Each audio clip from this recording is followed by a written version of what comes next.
Asteraceae, or Compositae, is a family of flowers.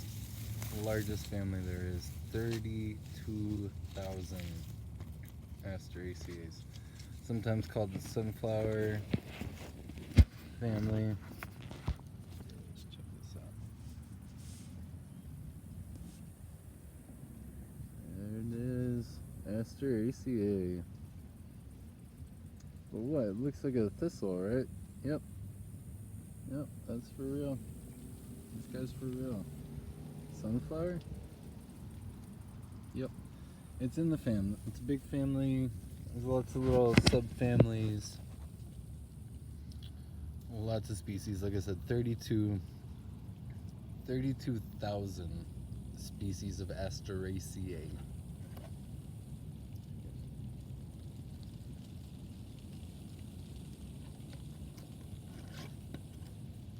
Or Compositae, which is one of the features of them. They're composite flowers. They're going to be made of a bunch of different little flowers that make a bunch of different little seeds.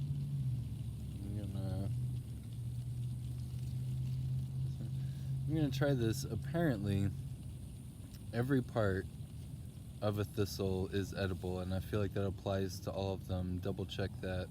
Like, double check everything. Don't believe stuff that I'm saying, but I'm gonna try this out.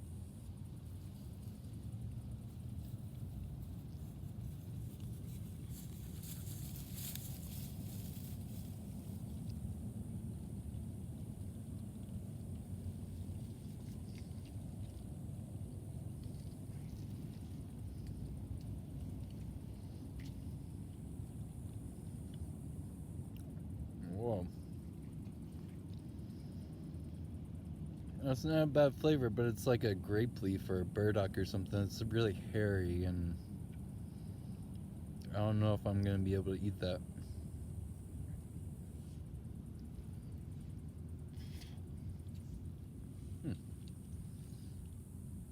I could, but I don't want to talk with my mouth full. It's gonna take me way too long. It's a really hairy flower. And that was the only part that I didn't see uses for with that. These thistles, you can skin the stem if you got a pocket knife. Whenever they make these straight stems, it might be useful for a fire starter stick. A nice straight stem. And yeah, if you skin that with a knife, there's some that are better than others. I've had some with green light, and it's kind of like those blackberry shoots, or it's a little reminiscent of celery, but like sweeter and nuttier and softer. It's not so fibrous. It goes down really easy, really nice. So this is a really cool food. If you don't think you can grow food, often you are growing food. You can't grow food. You don't grow food. Food grows food. Plants grow plants. You can grow a human. Do you know how to grow a human? I don't. You just do it. It just happens. They just do it. A lot of times our obnoxious weeds, they're foods. Also, these leaves. See if I can get a good one. Doing a little experimenting. I haven't tried these ones before. But so they're gonna have spikes on the end, right? And so the trick, it's like the pine cone. You turn it the other way, right? The other direction, grab it from the back. This midrib sort of thing, this fat vein going down the middle. It's kind of hairy underneath too, weird.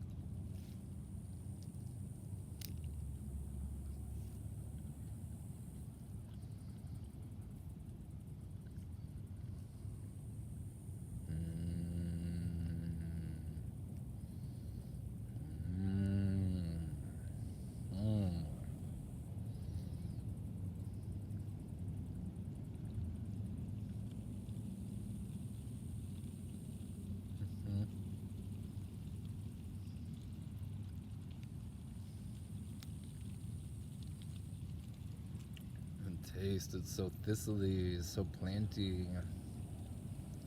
It looks like a nettle or something. And this one's still pretty chewy. It's pretty hairy. I feel like they do pretty well as a pot herb, or if you cook it in soup or something, it's gonna soften it up. But either way, if you just take off those spikes, there's only spikes on the end, so fold them over. It's really reminiscent. That taste just makes me feel like hanging out with green light, back meadow, munching on that milk thistle. That milk thistle is the best. I can't say that. It depends what you need. But it's one of the best things for the liver. The seeds are one of the best liver cleanses. And if you get amanita poisoning, I believe it's the only remedy. That's what Greenlight says, and he knows his amanitas. So the trick with those too, we get those big milk thistle, and while this is a pretty scrawny little meal, those milk thistles make big, fat leaves and long, fat. You fold those over, and you can kind of fold it up because they come in sections, and you can fold it up to where it's like a little quesadilla. And that is by far the most edible. It's easy. It's a delicious green. That's one of the best salad greens, I feel like. And Greenlight always says that, and he tends to be right about things. Really very, very edible, really nutritious. Apparently a lot of thistles are higher in nutritional value than a lot of our greens that we consider edible salad greens. So that's pretty cool. I said a lot of people don't know how to grow food, but a lot of times, like, you're already growing food, you just don't know it. Just stop killing it and just, like, you know, the difference between a weed and some food. Let's figure it out. Plus, back meadow, well springs, I've been meaning to pull out those thistles forever. Never had a good shovel, but also let them grow up some year and let them, you know, harvest them and eat them. Although it takes a while with some of those. I feel like it's the Canadian maybe. Those seeds will last for like 50 years in the soil. Like they can germinate after 50 years. It's wild. Let's check out a few of these others. Let's go wander around. That's a bit about thistles. Gotta love some thistles. It's hard to eat that flower. My first nickname when I was in first grade was Eeyore. Pretty fitting. Alright, so here's another one. Little daisies. I was thinking they looked like it, but they don't have the multiple tips. But sometimes the Asteraceae is called the daisy family. Either daisy family or sunflower family. Sometimes I'm unclear about botany, but sometimes botany is just unclear. And things get changed and shifted, and it's both this and it's that, and it can just be really confusing. Oh, I was gonna try one of those. I'll have to go back and try one of those seed pods or flower pods. You're gonna check out some of these. These are what we consider sunflowers, right? Like that is a sunflower. That is a sunflower. Little toroid on my head. They form these little toroidal flowers, but if you look up really close at a sunflower, this is not a flower, this is a bunch of flowers. Everywhere that they have a pollen thing coming out, this one's pretty much done. But wherever they got pollen, they're making a seed. And like, we'll look at this one. You can see in there. Hard to see. I don't like breaking it open because it's food for everything else, but let's just do it because I deadhead these sometimes too. Let's just deadhead this one. They pop off pretty easy and they'll make more. This is when if you pull off these dead leaves, you're gonna get these dead leaves down here, pop those off, and wherever there was a leaf there will be a new sprout. And if you do that as you go, and big leaf on you, and take these and pop like ganja, and yeah, that does the trick. They'll keep making more, they get thicker and bushier. And let's pull this one open.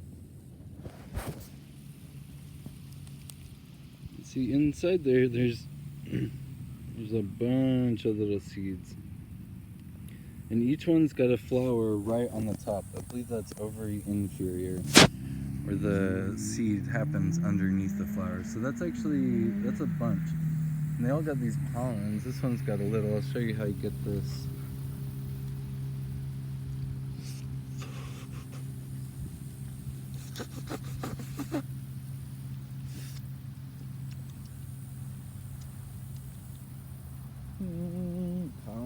Pollen's where it's at. Really high energy, really dense in nutrition.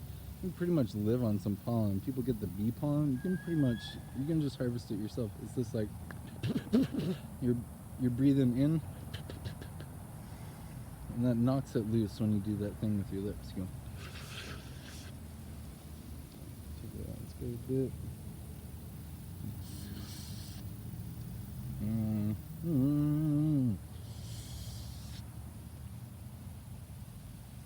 Yeah, thank you. Power, it's awesome. Get it. It's great. Everything. And it's nice. There's quite a few different plants you can harvest that from. Those big mammoth Russian sunflowers are great. Don't we all love them? The trick about sunflowers is that they're really heavy nitrogen feeders. So you can grow them for a while. They're really exciting. I did a bunch when I first started the big garden at my parents' back in the day, and just let them go. All the pumpkin vines would wrap up them, and they'd be pulling them down. They're like 10 feet tall, heads as big as mine. They're massive flowers. But then after a few years, you know, they won't grow like that. They're gonna feed really heavy on the nitrogen. And so you're gonna have to replace that. We got a few growing this year because we use the sunflower seeds for the birds and the critters. Everything likes them, and even the puppy likes them. But yeah, they're really heavy nitrogen feeders. So ours are only up to about knee high this year. We've only got a few, so it's a sign we need to be adding more nitrogen. And partly, I think, because we got all that wood mulch, it's pulling the nitrogen out of the soil as it breaks down, and we need to add more fresh stuff. But so that's something to know. That's also an indicator, you know, that look at the sunflower, and if the sunflower is only, you know, the height of your knee, well, you need more nitrogen. It depends, though. These are, you know, the wild ones. We got these grown out at the farm. My grandmother loved these sunflowers. Pollinators love the sunflowers. They're wonderful to have.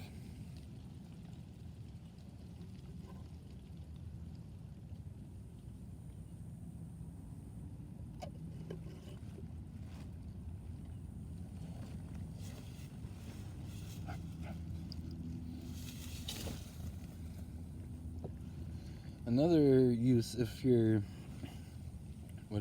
growing sunflowers, or rather if you have a lot of heavy metals in the soil and you're trying to pull them out, sunflowers are a bit of a heavy metal detox for the soil, in the sense that they will actually pull them up, and they'll have them mostly in the stalk. And so that's really good if you got a bunch of excess heavy metals, you're trying to clean up the land. They're going to pull out a lot of the nitrogen, but they're also going to pull out a lot of those extra toxic metals. But you're going to want to pull those out, burn them separate. If you compost it, you're just going to be putting that stuff back in the soil. Like I feel like you can do banana peels and it soaks up radiation, but then you got to dispose of them separate, I think. But still, that's a good one to know. If you got extra heavy metals, grow some sunflowers for a season and then come back in and plant nitrogen, or add nitrogen, or plant them with a bunch of nitrogen fixers. You do a bunch of clovers, potatoes, peanuts, that kind of stuff. Calling them thunderstorms because that affixes nitrogen to the water somehow. So that's pretty cool. And I'm not sure, it makes me wonder if there's issues with heavy metal content of the seeds. I'm not sure about that. I know there's a lot of calories. That's the big thing with sunflower seeds, right? Calories and estrogen, which too much estrogen can then make you put on weight too. Just something to be aware of. For men, apparently pumpkin seeds and stuff are a bit better. Maybe sunflower more for ladies, or depending on whatever situation you got going on. And I'm not sure that it contains it or if it makes you create more endogenously or what the deal is, but yeah, estrogen levels and calories, which goes all kinds of different ways, right? If you're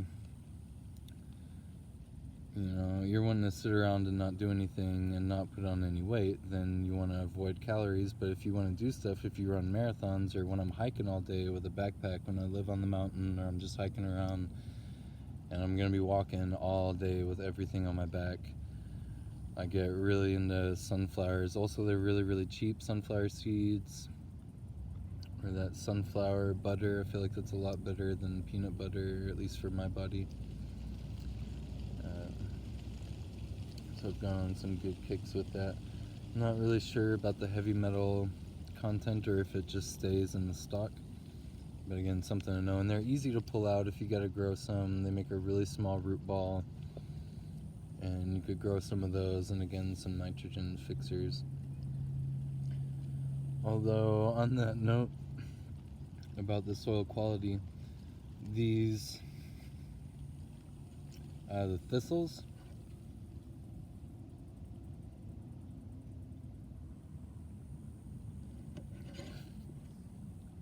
they're a good indicator of that too, of soil quality. You got a bunch of healthy thistles, you can probably grow a bunch of other stuff there too. And like I said, they tend to be a lot higher in all kinds of different like minerals and nutritional goodness than a lot of the stuff we consider greens. Plus they're not nightshades like spinach is a nightshade, and the lettuce. We gotta do the wild lettuce soon. I've been scouting around for a good one. Oh yeah, let's try one of these while we're at it. I wonder about that fiber too. I feel like maybe there's a use for that fiber. And this little flower thing, they say to get the flowers before they open. All parts are usable, but like with most things, you gotta do it at a certain time. Hey, bro. Just a minute. Ah, it's all fuzzy and hairy inside there. It's kind of like the actual flower. That's how the milk thistles get, and they get all that fuzzy hair on them, and then the seeds are down at the bottom. Like I said, one of the best liver cleanses, and if you got amanita poisoning,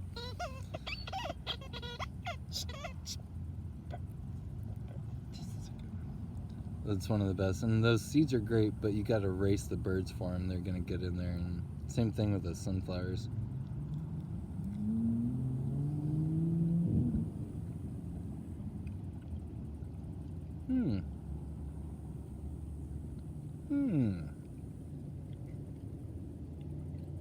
Yeah, that's really nice. It looks really hairy, but it's not nearly as bad.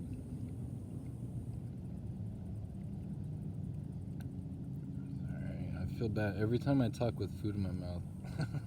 Bad etiquette.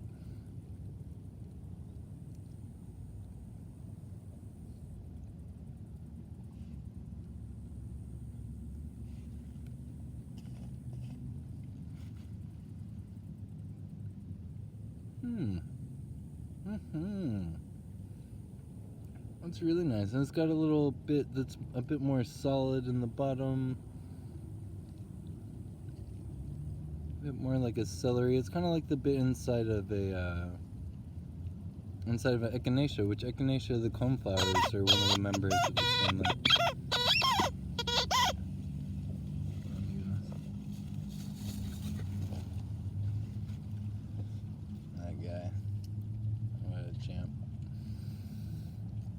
He's been hanging out, wandering around in this field. We got a few flowers going on, a few of these weeds. They come out here to knock down the weeds.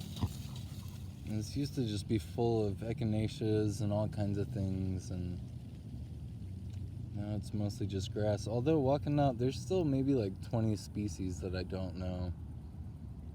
And quite a few in this family. There's quite a few different types of little daisies, and some mimosas that look like peas, and some weird hairy green thing, and most that I couldn't even show you. I was gonna pick some and show you, but I don't think you could even see them. A lot of tiny flowers.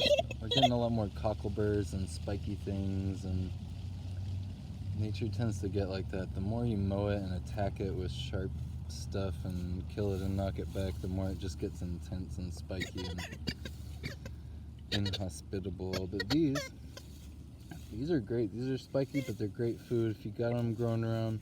It's also great if you're going to treat them like a weed and get them out.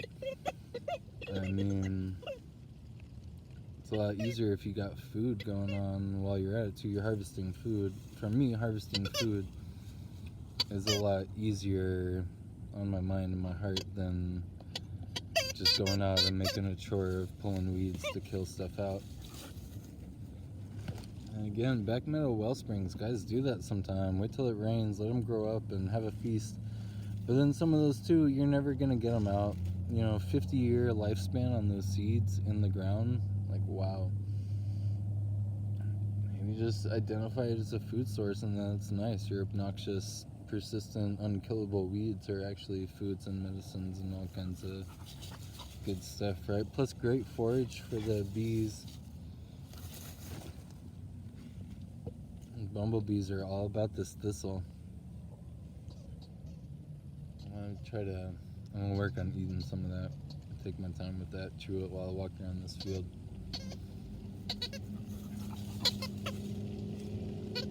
Asteraceae. Thank you.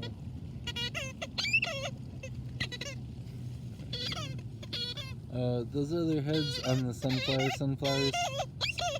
I knew this guy who used to eat them small in micronutrients. He wanted them before they opened in flower because he did everything like that, and we had this great relationship where he had the most amazing garden, and he didn't like stuff once it was ripe. He wanted it small in micronutrients, so if it got past that and it was ripe, he needed someone to eat it so it would keep making more so he could have it. It's great. We had a great relationship. He showed me all the fig trees. What a champ. Anyway, he was saying that with the sunflower seed, or the sunflower heads, that he eats them while they're tiny and green and the micronutrients. And if you've seen the dude, he's just skin like leather, but just muscles you didn't even know people had. I don't know, whatever, I just thought of that. Alright, I gotta play with this puppy. Asteraceae.